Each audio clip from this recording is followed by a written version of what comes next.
Today we'll talk about how to fix or how to solve the problem of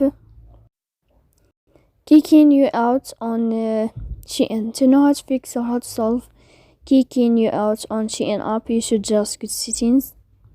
Here you can click on apps, default apps, app settings. Then you can go to Shein and you will enter here in this page.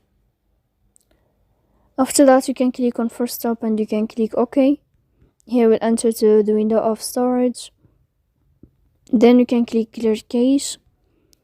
Don't click clear data because that can cause you errors or can delete your account. In the end, you can turn off your Wi-Fi and you can turn on your Wi-Fi again. So please don't forget to support us by like and subscribe. See you next time in another video. And thank you for your attention and your watching.